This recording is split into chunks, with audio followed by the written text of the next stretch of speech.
Halo adik-adik semua, selamat datang di Sarang Baca Buku.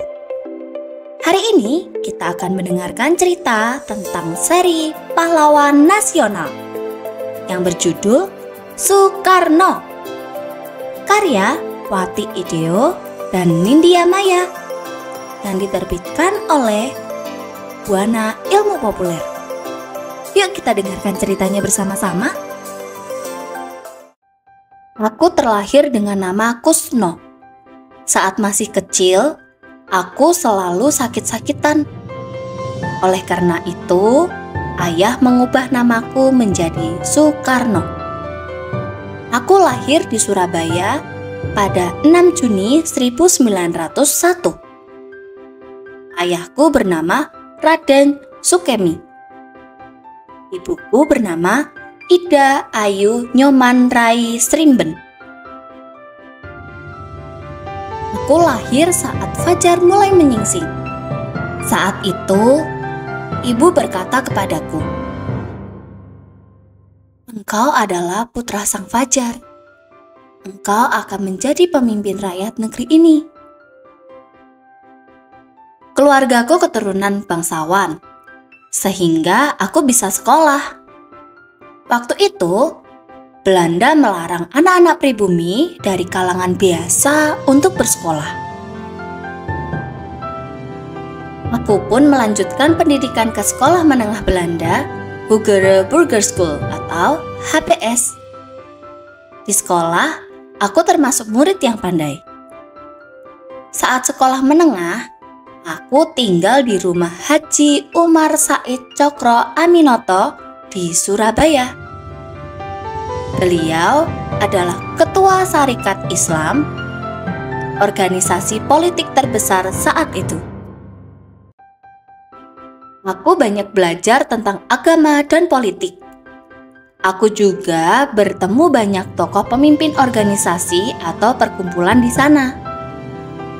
Bacalah buku ini. Buku ini berisi tokoh-tokoh yang berpengaruh di dunia. Ini akan menambah pengetahuanmu. Terima kasih. Cokro Aminoto adalah panutanku. Aku meniru pemikiran dan perilaku beliau.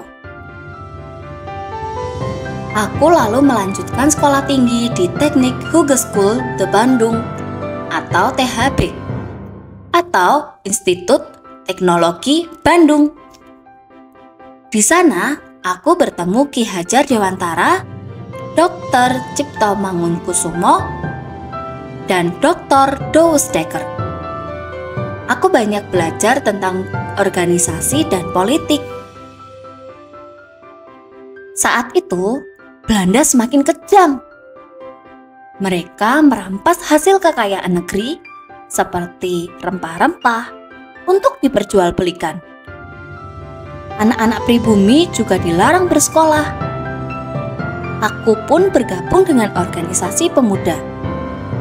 Melalui organisasi, aku bisa mengajak banyak pemuda melawan Belanda.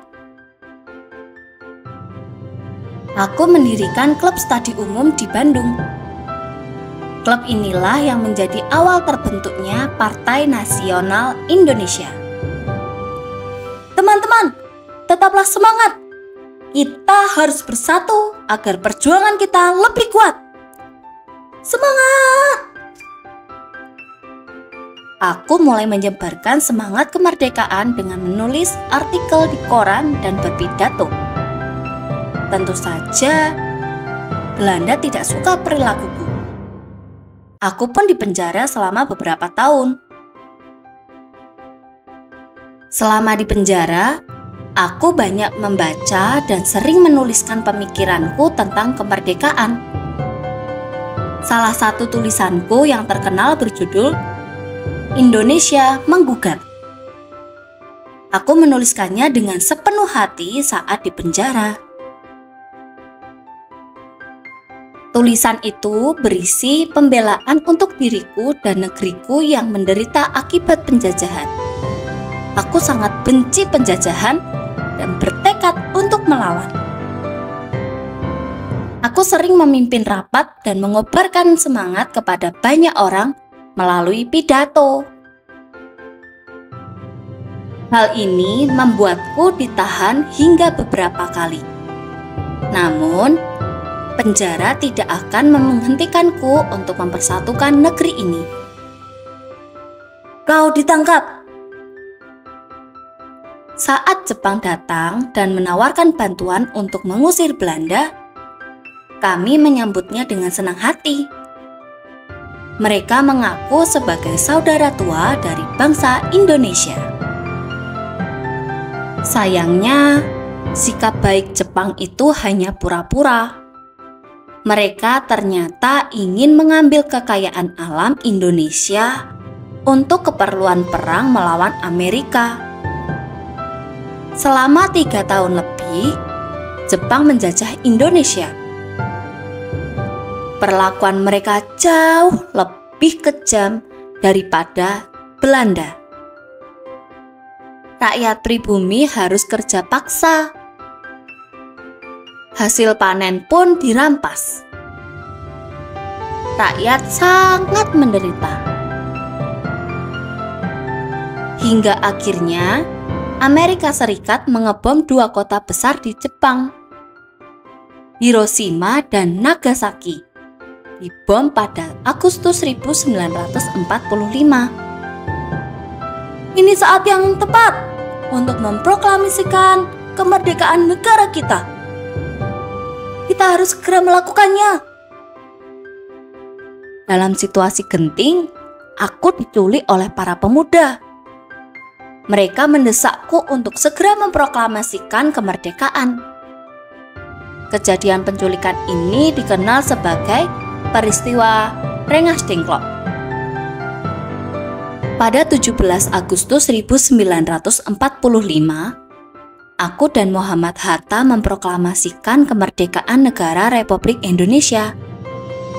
Bendera merah putih pun dikibarkan dengan sukacita.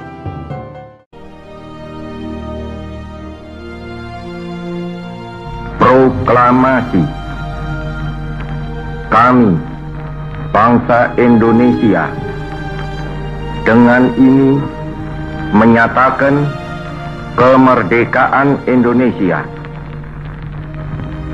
Hal-hal yang mengenai pemindahan kekuasaan dan lain-lain diselenggarakan dengan cara saksama dan dalam tempo yang sesingkat-singkatnya. Jakarta, 17 Agustus 1945, atas nama bangsa Indonesia, Soekarno Hatta.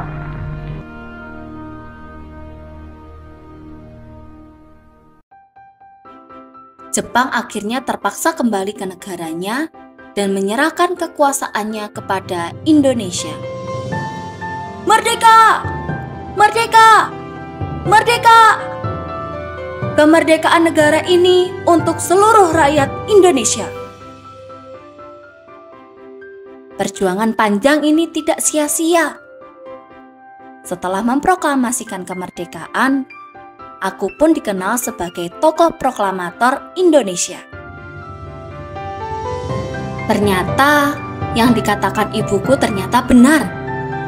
Akhirnya, aku menjadi pemimpin negeri ini. Aku adalah Presiden pertama Republik Indonesia. Sekian cerita dari Soekarno. Terima kasih adik-adik sudah mendengarkan cerita ini. Nantikan cerita lainnya dari Sarang Baca Buku. Jangan lupa like, komen, share, dan subscribe channel kami. Sampai jumpa. Bye-bye.